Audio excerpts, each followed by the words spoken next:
تو آپ نے فرمایا اگر تم میں کوئی ماں ہے، یعنی عورت ماں بھی ہے، عورت بیٹی بھی ہے، عورت بیوی بھی ہے، عورت بہن بھی ہے، ساری حیثیتیں عورت کی ہیں، آپ نے عورت کو یہ مقام دیا کہ اگر وہ ماں ہے تو میرے آقا جناب محمد رسول اللہ صلی اللہ علیہ وسلم نے ارشاد فرمایا الجنت تحت اقدام الامہات، ماں کے قدموں کے نیچے جنت ہے۔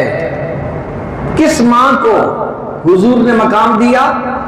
جو ماں جس طرح بکریاں تقسیم ہوتی تھیں، جائیداد تقسیم ہوتی تھی، بیٹے کو جب جائیدادیں تقسیم کرنی ہوتی تھی، ماں بھی جائیداد کے طور پر تقسیم ہوتی تھی۔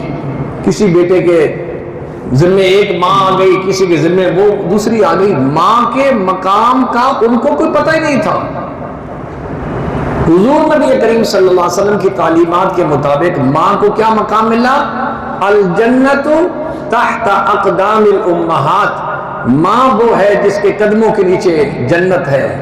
ماں کو یہ مقام دیا۔ میرے اور آپ کے آقا جناب محمد رسول اللہ صلی اللہ علیہ وسلم نے فرمایا اگر ایک آدمی اپنے ماں کے چہرے کی زیارت صبح کرتا ہے، ہر نظر پر اللہ ایک مقبول حج کا ثواب عطا فرماتا ہے۔ کس ماں کو؟ جس ماں کو کوئی حیثیت نہیں تھی، انسان نہیں سمجھا جاتا تھا، اللہ کے محبوب نے اس گری ہوئی ماں کو اتنی بلندی عطا فرمائی ہے کہ فرمایا جس کے چہرے پر ایک نظر اٹھا کر دیکھو تو تمہیں ایک مقبول حج کا ثواب ملے گا۔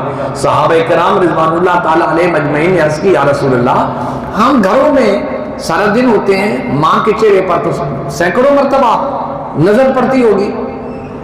آپ نے فرمایا یہ اجر جو دینے والا ہے نا وہ ذات ہے جس کی شان یہ ہے، فرمایا اس کے لطف و کرم کے کیا کہنے، لاکھ مانگو کروڑ دیتا ہے۔ فرمایا دینے والا وہ سخی ہے، اس کے خزانے میں کوئی کمی نہیں ہے۔ اللہ کے محبوب نے ارشاد فرمایا اگر 100 مرتبہ بھی تم نے ماں کے چہرے پر محبت کی نظر سے اٹھا کر دیکھا ہے، اللہ فرماتا ہے تمہیں ہر نظر پر مقبول حج کا ثواب ملے گا۔